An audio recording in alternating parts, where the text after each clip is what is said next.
భూదండాలు ఇవన్నీ కూడా ఎవరైనా కానీ మాట్లాడితే చాలు వారిపైన కూడా కేసులన్నీ కూడా దొంగ కేసులు తప్పుడు కేసులు కూడా బనాయించి ఏదో రకంగా కూడా అరెస్ట్ చేయడం, నెల రోజుల్లో లాంటి 10 రోజుల్లో 15 రోజుల్లో కూడా వాళ్ళు పెట్టడం, తద్వారా ఈ అరెస్టు ద్వారా కూడా ఇతర వైఎస్ఆర్ కాంగ్రెస్ పార్టీ నాయకులను కార్యకర్తలను భయభ్రాంతులు చేయాలని చెప్పి ఒక స్ట్రాటజీతో ఈరోజు ఈ కూటమి ప్రభుత్వం కూడా ముఖ్యంగా నారా చంద్రబాబు నాయుడు గారు కూడా పోతున్నారు. దాంట్లో భాగంగానే ఈరోజు తోపుతి రాజశేఖర గారికి కూడా చేయడం. నిజంగానే ఒకటి అడుగుతూ ఉన్నాను, ఈరోజు పోలీస్ డిపార్ట్మెంట్ ఎస్పీ గారికి కానీ లేకుంటే ఇక్కడ ఎంక్వైరీ చేసిన వారికి అందరికి కూడా 1.5 సంవత్సరాల కిందట యాక్సిడెంట్ జరిగినప్పుడు చాలా స్పష్టంగా కూడా రైల్వే పోలీసు వారు ఇది ఆత్మహత్యగా కూడా రిజిస్టర్ కూడా చేయబడింది, వారే చెప్పారు కూడా.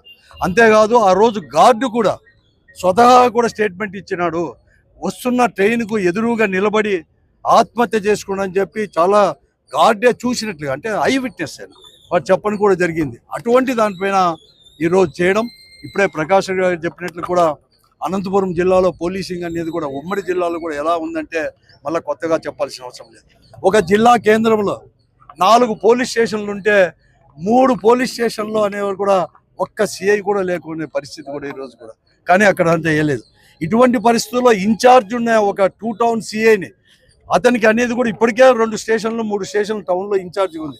అటువంటి సిఐని తీసుకొని పోయి మళ్ళీ రూరల్లో పెట్టడం, ఆ సీఎం చేసి ఆ సీఏ పోయిన ఛార్జ్ తీసుకుంటున్న 3 రోజుల్లోనే ఇటువంటి కేసులు అనేది కూడా బనాయించడం అంటే ఎంత ఆర్గనైజర్గా అనేది కూడా పోలీసు పోతుందో వైఎస్ఆర్ కాంగ్రెస్ పార్టీ. ఇదే కాదు, ఈ రాష్ట్రంలో కూడా అనేకమైన తప్పుడు కేసులు పెడుతున్నారు, గన్మెన్లను తొలగిస్తున్నారు, భయభ్రాంతులు చేస్తున్నారు. ఎవరు కానీ స్టేట్మెంట్ ఇస్తే కూడా ఇటువంటి ఉంది మేము ఖండిస్తున్నాం. ఒకటే నేను ఈ ప్రభుత్వానికి హెచ్చరిక చేస్తున్నాను, ఇటువంటి దానికి ఎవరు కానీ భయపడరు, మీ తాటాకు చప్పుళ్ళకి ఎవరు కానీ భయపడరు, తప్పకుండా కూడా చేస్తాం. చట్టం అనేది కూడా ఉంది మేమంతా, ఎందుకంటే పోలీస్ పైన నమ్మకమే లేకేంది. అదే పిన్నెల్లి రామకృష్ణాడి సోదరుల పైన కూడా తెలుగుదేశం వారే అక్కడ కూడా హత్య చేస్తే ఆ కేసును కూడా రామకృష్ణారెడ్డి సోదరుల పైన కూడా బనాయించి ఈరోజు ఎలా పెట్టిందో కూడా అందరు కూడా చూస్తారన్నారు. దీని మీద మళ్ళీ కూడా ఖండిస్తాను. తోపుతి రాజశేఖర గారి అరెస్ట్ కూడా తోపుతిర్తి రాజశేఖర రెడ్డి అన్న మీద ఒక పొలిటికల్లీ మోటివేటెడ్ కక్ష సాధింపు చర్యలో భాగంగా ఆయన ఈ కేసులో ఇరికిచ్చే కార్యక్రమం చేస్తున్నారు.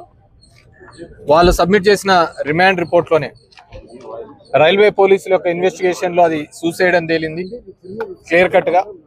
ఒకసారి రైల్వే పోలీసులు ఒక ఇన్వెస్టిగేషన్ చేసిన తర్వాత మళ్ళీ అదర్ ప్రొసీడింగ్స్ కోసం లోకల్ ఎస్హెచ్ఓకి అప్పగిస్తారు ఆ కేసు.